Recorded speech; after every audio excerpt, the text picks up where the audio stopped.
Boa noite. As Forças Armadas devem participar em todo o processo de desenvolvimento, envolvendo-se mais com a sociedade civil, criando sinergias capazes de gerar mais valias para a promoção do tão almejado progresso económico e social.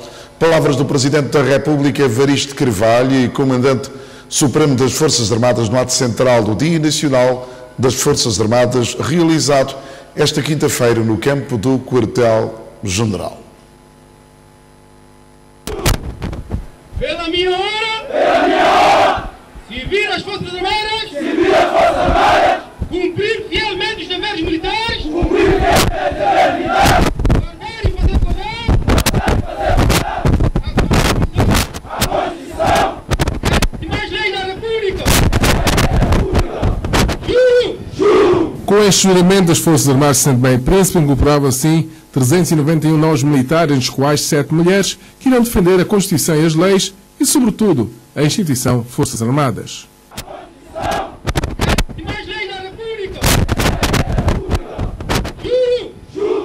Com o campo do Quartel do Moro superlotado pela população, o chefe de Estado Evaristo Carvalho deu assim início, como manda a praxe, com a revista das novas Forças Armadas que irão defender o país e participar em ações de defesa e segurança sempre que forem chamadas.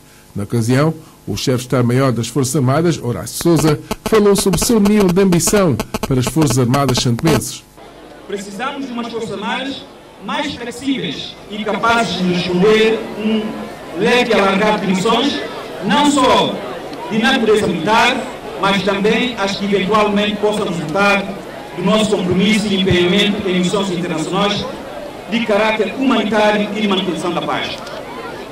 Precisamos umas Forças Armadas que continuem a assegurar a comunidade do Estado-Mar através do reforço do controle da zona econômica exclusiva, do incremento das ações de observação, do serviço de vigilância e fiscalização e policiamento marítimo. Precisamos ainda umas Forças Armadas mais articuladas e coordenadas com as forças e serviços de segurança, pois a fronteira entre a ordem externa e interna dos Estados está hoje consideravelmente esbatida. Precisamos ainda de umas Forças Armadas em cooperação ativa com todos os órgãos do Estado na proteção e assistência das populações, promovendo o seu bem-estar e a sua segurança. Por fim, precisamos de umas Forças Armadas ágeis no uso dos recursos humanos e eficientes, na aplicação dos recursos materiais, segundo a lógica da não duplicação dos meios do Estado, sem perder de vista a disciplina orçamental. Para o Presidente da República, Evaristo Carvalho, as Forças Armadas de Santo Tomé e Príncipe devem assumir um papel mais interventivo. As Forças Armadas devem igualmente participar em todos os processos de desenvolvimento, envolvendo-se mais com a sociedade civil, criando sinergias capazes de gerar mais valias para a promoção do tão almejado progresso económico e social. O Presidente da República apelou para uma maior cooperação militar internacional com os países da região da CPLP, bem como os Estados Unidos da América. Os laços de amizade e de cooperação devem estreitar-se cada vez mais com as forças de países da sua região, assim como os países da CPLP e outros nossos parceiros, especialmente na participação dos exercícios militares conjuntos, em ações de formação e de intercâmbio para aperfeiçoamento a um nível aceitável e prontidão. Ao terminar, uma palavra de apreço a todos os nossos parceiros habituais de cooperação, como Portugal, Brasil, Estados Unidos da América, Angola e outros, augurando cada vez mais o estreitamento e a consolidação dessa cooperação específica. Evaristo Carvalho apelou também a população a participar nas próximas eleições do mês de outubro. Aproveito esta oportunidade para alertar os cidadãos e toda a massa presente que no dia 7 de outubro próximo, há pouco mais de um mês, os eleitores inscritos estão convocados para mais um exercício de direito de sufrágio nos atos eleitorais de escolha de novos membros do mais alto órgão representativo e legislativo do Estado, bem como os órgãos do poder local em São Tomé, na região autónoma de Príncipe. Por isso, meu veemente apelo para que haja uma participação efetiva nos referidos atos com o sentido de responsabilidade, civismo e tranquilidade habitual. Posteriormente, os novos militares fizeram demonstrações da sua destreza e que aprenderam durante os meses de preparação combativa de maneira a responderem com firmeza e determinação para as missões que forem chamados a cumprir.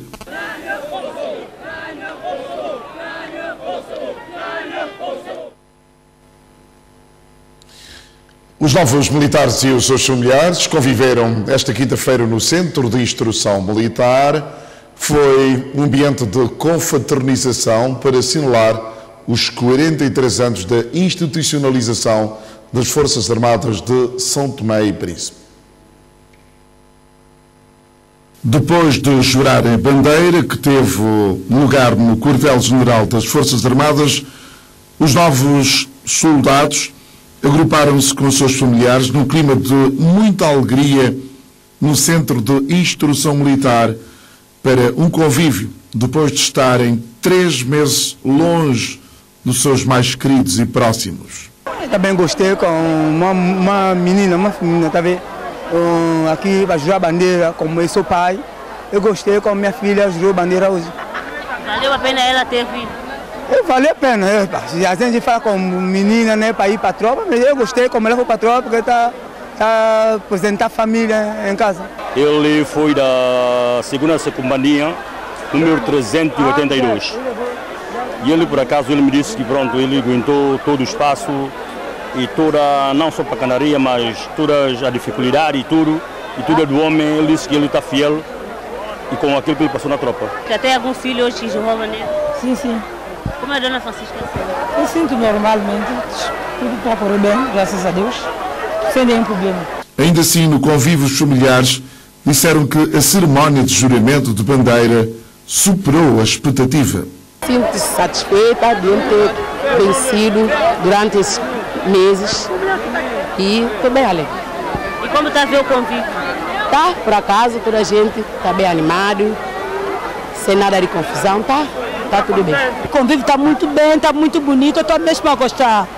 Tem algum filho que jogou a bandeira hoje? Não, eu não tenho filho, mas eu tenho minhas companheiras que vêm junto comigo, tenho neto, tenho filho. Eu estou aqui a conviver com eles. O convívio está bem positivo e eu estou muito satisfeito por essa alegria, por esse juramento de bandeira de nossos jovens, nossos filhos. E eu espero que as coisas vão correr assim e vão correr positivo, não de guerra, não de confusão, não nada, mas eu estou muito satisfeito com isso. Os militares e os seus familiares, num clima de convívio no Centro de Instrução Militar, depois da cerimónia de juramento de bandeira.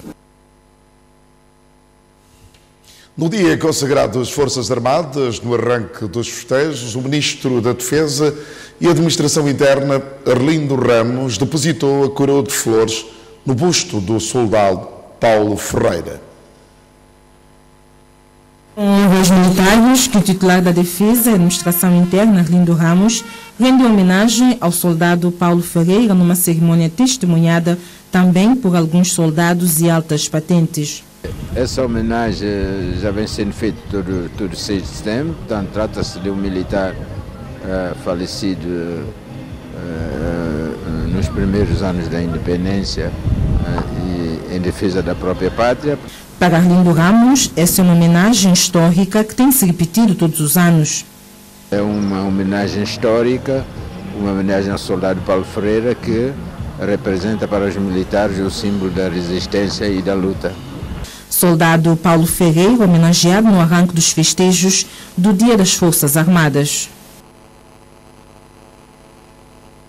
Na Ilha do Príncipe, o Comando Militar Regional, por ocasião da comemoração de mais um 6 de setembro, dia dedicado às Forças Armadas de São Tomé e Príncipe, organizou um conjunto de atividades que culminou esta quinta-feira com a demonstração ao público de vários exercícios militares e um almoço de confraternização com os convidados.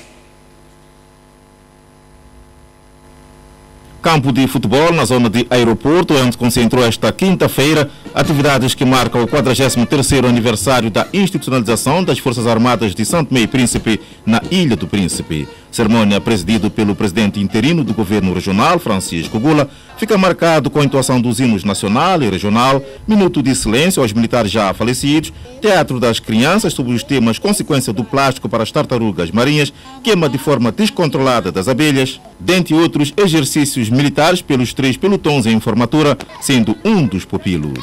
A relevância de comemoração desta data aqui na região por nós e desta forma é porque ela tem um significado histórico no processo de independência nacional. Foi com valentia, coragem e determinação que um grupo de militares, há 44 anos atrás, se puseram ao lado do povo, numa atitude patriótica, colocando em risco suas próprias vidas na luta contra o sistema colonial do então. 43 anos de institucionalização, idade suficiente para passar testemunho aos netos, palavras do comandante militar regional no seu discurso. Infelizmente, temos filhos que não entendem da conduta militar. A disciplina militar é uma constante que não altera com geração nem com tecnologia. Pelo contrário, o rigor é mais exigente. Foram muitos anos de usar esta data como dia de reflexão sobre os problemas que afetam as Forças Armadas. Agora pergunto, para quando a ação? No local foram distribuídos prêmios aos vencedores nas categorias de futebol, corrida pedestre, natação e jogo de bisca 61, que ao longo da semana foram realizadas. Aos que participaram e aos que não participaram, o prêmio é nosso, a festa é nossa, e para um bem-aja a todos, um feliz 6 de setembro para nós. A data aqui também serviu para a campanha de sensibilização sobre proteção e conservação do meio ambiente, exibidos pelos pupilos, mereceu nota positiva de parceria entre militares regional e a Fundação Príncipe Trust. Durante o mês da preparação de algumas aulas aos pupilos, falamos também de alguns temas que são chaves aqui na região Tona do Príncipe. Esses temas são ligados à tartaruga, o desaparecimento da abelha, queima abusiva da abelha e a atração também de inerte sem uma autorização prévia. Neste caso, tivemos para este ano 2 participações de pessoas civis, que é a professora Silene, que é da Biosfera, e a professora Laura também, que é uma brasileira, que veio também com o tema abelha e falou que é prática, que é teórica, um conteúdo geral sobre a abelha. E também a professora Silene falou de uma parte que é teórica, que é prática também das abelhas, das tartarugas. Sente feliz com a exibição aqui apresentada? Muito, muito. Trabalhar com crianças, sobretudo na região Toma do Príncipe, é de tirar chapéu. No âmbito dessa parceria e em comemoração a essa atividade que realizamos hoje, então eles nos convidaram, que era para abordar o tema que tem a ver com a proteção do meio ambiente, então nós desenvolvemos essa atividade com as crianças. E agora, qual é a avaliação que faz daquilo que foi exibido aqui? Foi positivo, valeu o esforço, para mim foi muito bom. A mensagem acredita que passou? Sim, foi passada, foi bem passada, acredito que sim. Nesta festividade alusiva a mais um 6 de setembro, 2 anos consecutivos realizado na Ilha do Príncipe, assistiu-se também passagem de estatuto entre os militares que entram e saem.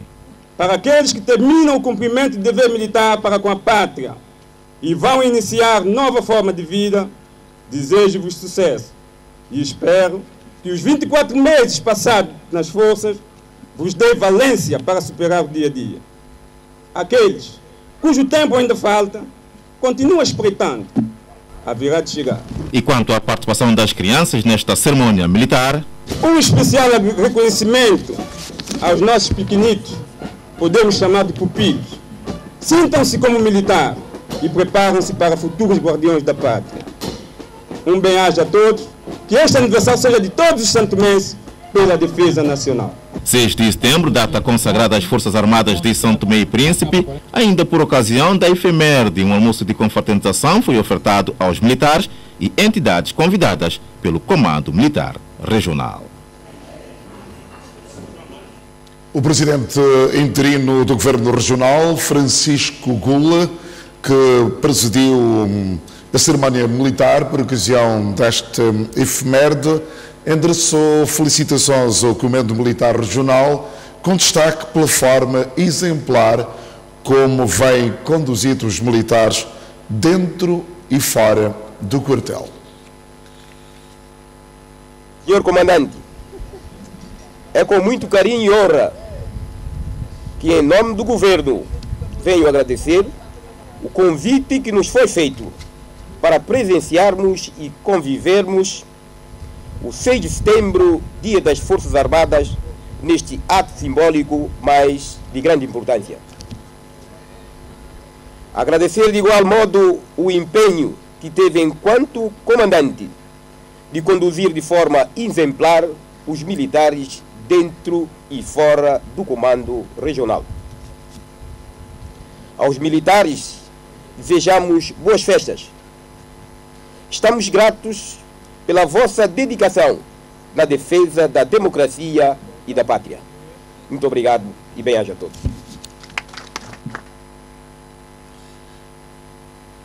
A imprensa chinesa tem destacado o encontro entre o presidente chinês Xi Jinping e o primeiro-ministro santomense Patrício Trovoada, que representou São Tomé e Príncipe na recente cimeira China-África realizada em Pequim, na qual a China anunciou 60 mil milhões de dólares para financiar projetos em África.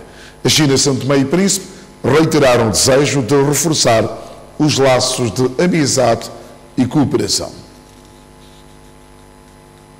E bastante frutífero, as duas partes abordaram a cooperação entre os dois países, salientando os resultados positivos da cimeira China-África, em que São Tomé e Príncipe participou pela primeira vez. Xi Jinping e Patrício Trovoada formularam votos para que a cooperação entre Pequim e São Tomé cresça cada vez mais. A Federação Nacional dos Pequenos Agricultores organiza este sábado na Praça Nhongato a primeira feira gastronómica da banana. A iniciativa conta com o patrocínio do Governo e do projeto Priasa 2. Praça Nhongato vai acolher este sábado a primeira feira gastronómica de banana. Objetivo: divulgar, valorizar e incentivar a produção e o consumo de banana. A iniciativa é da Federação Nacional dos Pequenos Agricultores, FNAPA. É banana que sustenta muitas famílias durante o ano todo. E percebemos que esse produto não é assim muito divulgado ao nível de São Tomé e Príncipe. Por isso que vamos organizar essa primeira feira gastronômica, de modo que possamos conhecer de facto os restaurantes, os pequenos transformadores de banana, e contar com a presença de vários embaixadores a nível acreditados no nosso país, de modo que possam de facto valorizar melhor este produto e as pessoas também que vivem direta ou indiretamente deste produto. Tudo numa altura em que a preferência da nova geração recai sobre o consumo do arroz em detrimento da banana. Banana, aqui nós produzimos em grande quantidade. Quando eu falo de banana em todas as suas variedades. Portanto, há toda uma necessidade de nós consumirmos mais banana. Por isso que vamos ter nesta feira um nutricionista para poder falar sobre valores, os nutrientes que a banana tem. A feira tem também o condão de sensibilizar os parceiros para um maior investimento na agricultura. Em suma, investir mais na agricultura. O que nós queremos conquistar é investir mais no produto que nós consumimos localmente, porque a FNAPA percebeu que muitos parceiros investem mais nos produtos de exportação, e esquecendo-se dos produtos que nós consumimos localmente. Portanto, se nós queremos falar de facto de segurança alimentar e nutricional, nós temos que investir nos produtos que nós consumimos localmente. Muitos restaurantes da nossa praça se alinham à FNAPA nesta iniciativa, cujo ponto alto será o almoço a ser servido das 13 às 15 horas deste sábado. Poucos dias depois da Ordem dos Advogados ter denunciado a violação pela direção da cadeia central dos direitos humanos devido às restrições impostas pelo Ministério da Justiça através da cadeia central ao acesso dos advogados aos seus constituintes que se encontram no estabelecimento prisional. A Direção dos Serviços Prisionais e de Reinserção Social convocou a imprensa para esclarecer a situação. Segundo o comunicado, as medidas tomadas por esta instituição visam contribuir para disciplinar a comunicação entre os advogados e os seus constituintes. Sobre o assunto epígrafe, nos cabe esclarecer.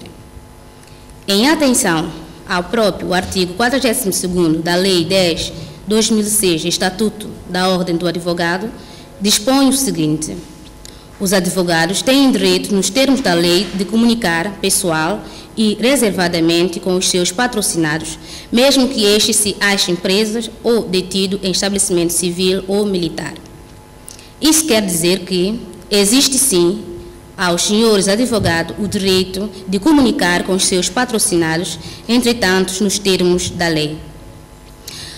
Pressupondo logo de que essa comunicação deve ser regulamentada, e assim foi no âmbito do artigo 4º do Decreto-Lei nº 39/2011, Estrutura Orgânica do Serviço Prisional e de Reinserção Social, que prevê as competências do diretor-geral, que, dentre outras, ao diretor-geral cabe a competência, segundo a linha A, adoptar medidas necessárias à produção das atribuições dos serviços prisionais e reinserção social, a linha F, aprovar as instruções e os regulamentos necessários ao funcionamento dos serviços, não configurando, por conseguinte, qualquer ilegalidade, inconstitucionalidade e muito menos usurpação de competências conforme alega a Ordem dos Advogados. Nossa consideração: o Serviço Prisional de Reinserção Social é uma instituição cujas atribuições são as de reclusão da colônia penal, tanto em regime de prisão preventiva como dos condenados trânsito em julgado, bem assim como a ressocialização dos mesmos, ou seja, reeducar a população detenta, alfabetizando-os nos casos em que se impõe, e dotá-los de conhecimentos em várias artes e ofícios, facilitando a criação do autoemprego, contribuindo deste modo para melhor os reinserirem tanto no seio familiar como na comunidade a que pertencem, evitando assim, de entre outras, possível reincidências criminais face ao estigma social de que poderão ser vítimas. Assim se cumpre a espinhosa, entretanto honrosa, responsabilidade judicial e social acometida a estes serviços e aos seus servidores. No que ao aspecto de reclusão diz respeito, medidas de segurança cautelares inerentes ao contexto prisional, impõe-se e exigem-se a todos quantos nesta instituição labutam, bem como todos quantos por inerência de funções ou necessidade outras desta instituição precisam e como tal devem ter acesso. Assim sendo, o Diretor-Geral do Serviço Prisional de Reinserção Social, ao adotar os referidos requisitos, apenas quis, no âmbito das suas competências disciplinares, a comunicação entre os advogados e seus constituintes, contribuir assim para dignificar e honrar os trabalhos dos próprios senhores advogados, considerando a própria natureza e contexto ambiental prisional.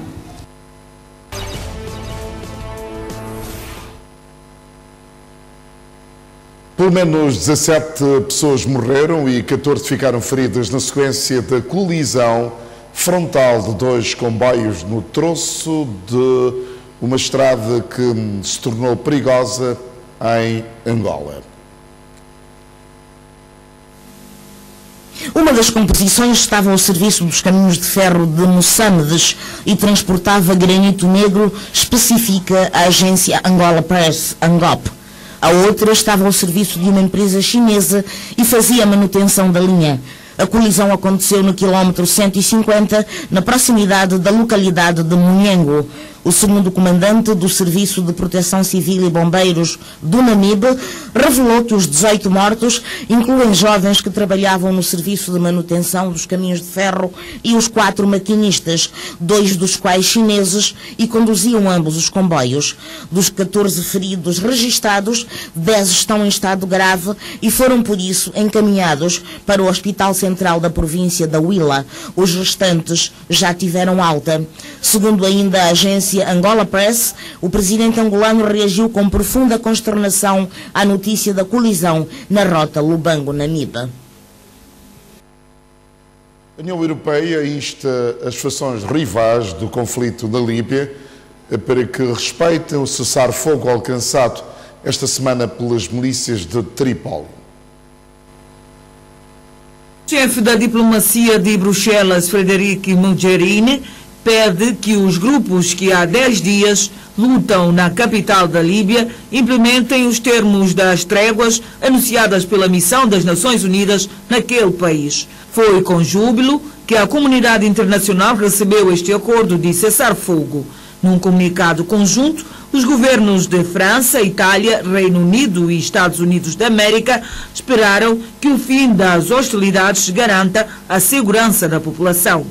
Os 4 expressaram ainda o apoio à missão da ONU na Líbia e ao trabalho do primeiro-ministro Fayez al-Sarraj para promover a reconciliação no país. De acordo com as autoridades, o cessar-fogo vem colocar fim à violência iniciada 27 de agosto no bairro de Salaheddin, em Trípoli.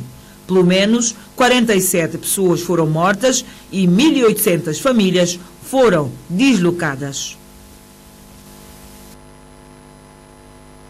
No dia em que o Reino Unido acusou os serviços de inteligência russos da autoria do envenenamento com Novichok, com a validação do governo russo, a porta-voz do Ministério dos Negócios Estrangeiros, Maria Sakharova, foi convidada pela televisão russa para comentar o caso em prime time. Insistimos que nos sejam dadas todas as informações e todos os dados sobre este caso. E a Rússia ainda está, apesar de todo o desrespeito e falta de vontade de cooperar por parte do Reino Unido, disposta a colaborar. Queremos que Londres saiba, afirmou Zakharova. Um professor universitário que tem sido também conselheiro do Ministério Russo dos Negócios Estrangeiros foi entrevistado. Certamente alguns serviços secretos estão a julgar os seus bens e podem matar. Às vezes acontece.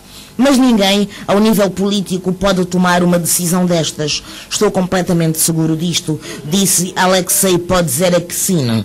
Não me parece que a Rússia faça alguma coisa. A posição dos nossos serviços secretos é de que não reagimos. Não dizemos nem que sim, nem que não. Não tomamos quaisquer decisões. Não damos quaisquer passos. O que é mais importante, na realidade, é que todos os dias vemos tentativas de fazer deteriorar as relações entre o Reino Unido e a Rússia. E, usualmente, isto é uma iniciativa britânica, acusou Podzereksin.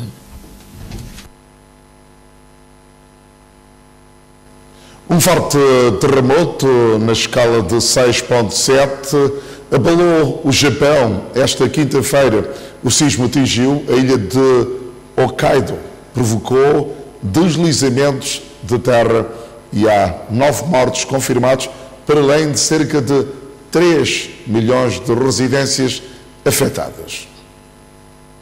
Muitas casas ficaram soterradas em Atsuma e Abira e mais de 30 pessoas estão dadas como desaparecidas, informaram as autoridades locais. Pelo menos 125 pessoas ficaram feridas, de acordo com a emissora pública nipônica NHK. O primeiro-ministro japonês Shinzo Abe afirmou que tinha sido criada uma equipa para gerir a crise. Salvar a vida das pessoas é a nossa maior prioridade, enquanto o governo japonês, como um todo, trabalha na ajuda às vítimas do desastre. Nós vamos lidar seriamente com esta crise, declarou o primeiro-ministro japonês Shinzo Abe. Shinzo Abe adiantou que 25 mil elementos das forças de autodefesa, exército japonês, serão deslocados para ajudar nas operações de resgate. O terremoto deixou todo o norte da ilha de Hokkaido sem energia elétrica, o que afetou 2,95 milhões de residências.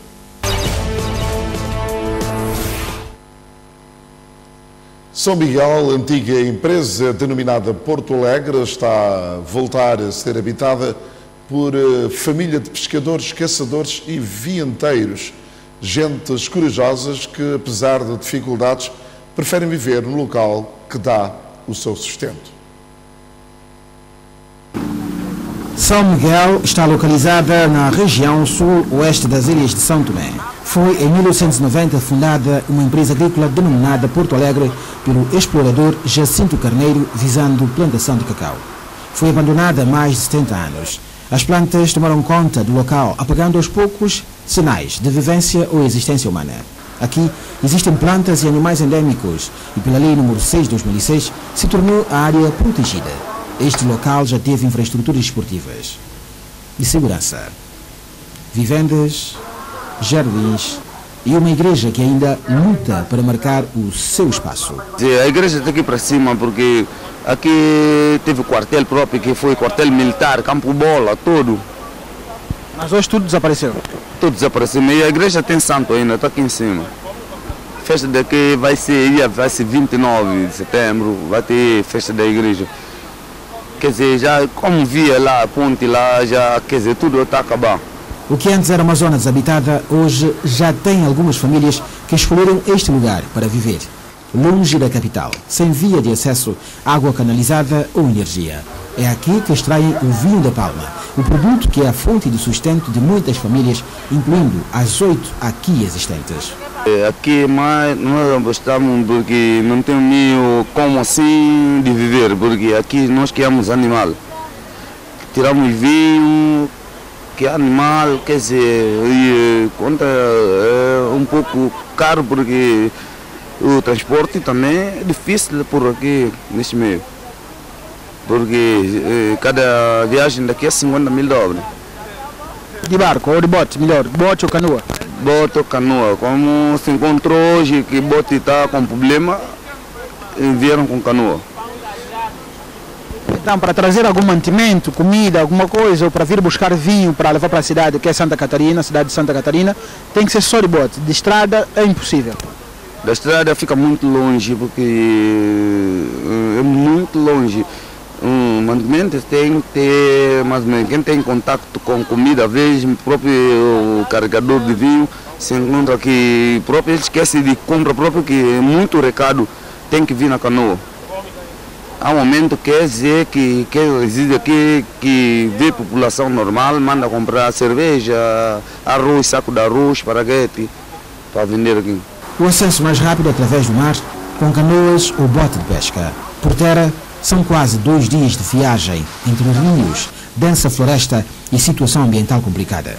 E é através do mar que conseguem escoar para o mercado mais próximo a seiva da palmeira, uma das bebidas mais consumidas no país. As senhoras estão aqui juntinhos dos seus filhos e maridos, porque, aliás, é assim formada uma família normal. As dificuldades são a todos os níveis visíveis. Falta de uma casa em condições de habitabilidade, as crianças não têm acesso à escolarização, difícil alimentação, entre outros. Com receio de se exporem, não aceitaram gravar junto à nossa reportagem algum depoimento. O Grupo Verdes Maravilhas fez mais uma aventura no território nacional e descobriu 2 grandes cascatas desconhecidas, únicas e de difícil acesso no centro da ilha, uma reportagem de Cleides Amadeu e Dagoberto Neto. As aventuras destes jovens começam sempre na Praça da Independência. O objetivo é percorrer o país à procura de beleza, aventuras, do inédito e explorar o que ainda não foi explorado. Foram até Santa Catarina de carro, para depois apanharem um bote que, na verdade, foi colocado na água devido ao interesse dos mesmos em terminar mais esta missão. Olha, o objetivo do nosso passeio é fazer a divulgação de novos lugares ao mundo de São Tomé e Príncipe. Este é o nosso objetivo para hoje. Eu sei que o Grupo Verdes Maravilhas já fez, portanto, para cima de 10 aventuras, não é? Já visitou vários locais no centro, sul, costa do país, que poucas pessoas conhecem. E hoje vamos também conhecer muitos lugares, portanto, desconhecidos. Sim, vamos conhecer lugar novo como uma cascata, que é uma cascata inédita, só quando a gente chega lá que podemos falar a verdade. E pronto, quando diz que conhecer o mundo, sim, dentro do país e fora do país. Ultimamente fizemos uma viagem que é de Ponta Furada a Rio Grande, e lá naquele momento ficamos a saber que existe outra Lagoa Amélia, mais uma Lagoa Amélia, que ainda não foi divulgada na nossa comunicação social. Nas mochilas, os mantimentos para 2 dias de aventura. Entraram no bote para percorrer no mar toda a costa, começando da praia de Santa Catarina até a praia de São Miguel. 1h30 de bote, com chuviscos fortes e mar turbulento, mas com paisagens lindas para apreciar. Esta parte da ilha é pouco habitada, tendo em conta que na maioria dela não existe via de acesso para carro, energia elétrica ou água canalizada. Também nesta parte sudoeste da ilha é, na maioria, rochosa. Várias ilhas de pedras. O mar é turbulento devido ao ricochete das águas, mas é bonito de se desfrutar. A aventura deste grupo de corajosos continua a pé a partir da roça São Miguel, onde atracaram o bote e começaram a caminhar. Na lama, na água, sob pedras, debaixo de chuva. Escalaram montanhas, caminharam até as fronteiras do Pico Camumbé, onde nasce o Rio Quija, para descobrir 2 belíssimas e maiores cascatas do país. Cada uma com mais de 40 metros de altura, com uma bacia pintada com as cores da natureza, com águas claras, limpinhas e frescas. Uma obra peculiar que a natureza se encarregou de fazer. Este é o primeiro objetivo desta jornada, uma jornada difícil. Uma cascata situada no centro do país, no meio de várias montanhas, um acesso difícil. São poucas as pessoas que puderam chegar cá e nós somos os 11 segundos visitantes, porque as 2 primeiras pessoas são os guias que cá nos trouxe para conhecer esse belíssimo lugar. Uma completa surpresa, eu não estava à espera de ver uma cascata dessa envergadura, com essa altura, e como podemos ver, uma bacia enorme, a água está bem fresquinha e a natureza em volta maravilhosa. E o que é que, portanto, podes dizer, portanto, desta jornada toda que estamos a ter, 2 dias de caminhada, portanto, dentro da ilha de Santo Tomé, no centro da ilha de Santo Tomé? Tem sido espetacular, superando todas as expectativas. É o que nós esperamos de todas as jornadas, que é emoção, alegria, companheirismo, bom humor e, acima de tudo, é a proximidade e é espírito de equipa que tem reinado entre nós, bem como a concórdia no que toca às decisões quanto aos trajetos a tomar. A outra está mais acima, 12 minutos de caminhada no leito do rio, com um leito maior e uma queda de água mais violenta, preservando uma beleza distinta da sua vizinha.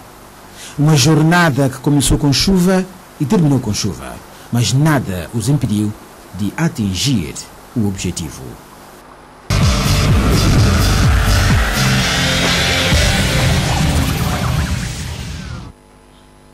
E agora vamos ao desporto. O Sporting da Praia Cruz está na final da Taça de São Tomé e Príncipe de futebol, ao vencer nas meias finais o 6 de setembro por 1-0. Juju foi o homem de jogo a marcar o golo solitário dos Leões do Mar no último minuto do tempo de descontos. Já ver o campeonato como homenagem, o Sporting da Praia Cruz, de equipamento tradicional verde e branco, precisava de vencer este jogo para estar na final e tentar assim salvar a época com a conquista da Taça de São Tomé e Príncipe. E diante do seu público, recebeu no seu reduto e com uma excelente casa a equipa militar do 6 de setembro. No jogo que se iniciou com cerca de 1 hora de atraso, foi aos 10 minutos que a equipa da casa colocou em sentido a defesa contrária, através desta jogada combinada que culminou com um remate à entrada da área, com a bola a passar muito perto do poste direito da baliza do guarda-redes do 6 de setembro. 3 minutos depois, novo laço de perigo para a baliza dos militares com Capito, a rematar para a defesa do guarda-redes do 6 de setembro. O avançado do Praia Cruz que bem podia ter feito melhor. Com a equipa visitante a incomodar pouco o guarda-redes Primo aos 34 minutos, o árbitro fazia uma curta pausa no jogo para a hidratação dos jogadores. Recomeçou a partida com a mesma toada e um jogo mais físico do que vistoso, e a chegar ao intervalo com as equipas a irem para o descanso sem golos. Na segunda parte pouco ou nada se alterou, embora prevalecendo a vontade das partes de buscar golos, mas sempre com sinal mais para o suporte da Praia Cruz, que através deste livre, aos 5 minutos da segunda parte, volta a falhar o alvo por muito pouco. Com os golos a não aparecerem e com os protagonistas a fazerem pouco para isso, começava a cheirar a marcação de grandes penalidades para ser encontrado o finalista da taça. Com as duas equipas a acusarem alguma ausência do meio-campo, o guarda-redes do 6 de setembro é chamado para a defesa da tarde, aos 41 minutos, evitando o que podia ter sido o golo certo do Praia Cruz, no remate que mais parecia um cruzamento.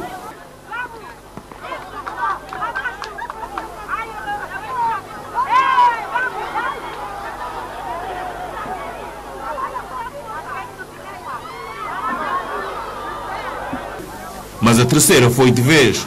Foi no último dos 3 minutos do tempo de compensação dado pelo árbitro que Juju decide a partida. Aproveitando alguma facilidade da defesa do 6 de setembro, o capitão dos Leões do Mar bate o guarda-redes contrário e para o delírio total no campo da praia.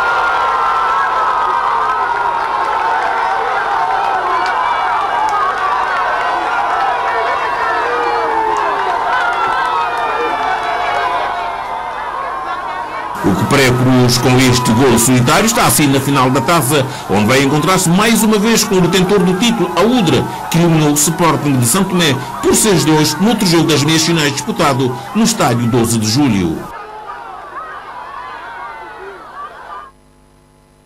No final do jogo, numa atitude antidesportista, o Banco Técnico de 6 de setembro recusou-se a prestar declarações do lado do Sporting da Praia Cruz. O autor do único golo e capitão da equipa considerou o jogo de difícil e que agora a equipa tem possibilidades de poder salvar a época. Já foi difícil que o sistema também veio fazer futebol de sistema. Jogou bem, começou a trocar a bola e eles não acusaram braço, fez o melhor deles e nós também. Na primeira parte aqui para não rir muito bem na segunda parte, nós vimos com outro espírito de jogo e o futebol de jogo está bem equilibrado, quem marcava esse mesmo ganhava o jogo. Como é que vai ser agora a final? A final vamos ver, pá. Sempre a missão para conseguir qualquer coisa no campeonato. Nós sabemos que o campeonato não está sendo difícil, mas está um bocadinho complicado, nós estamos atrás de 6 pontos, mas vamos dar tudo para ganhar a taça. Estou a fechar esta edição do Telejornal. Boa noite.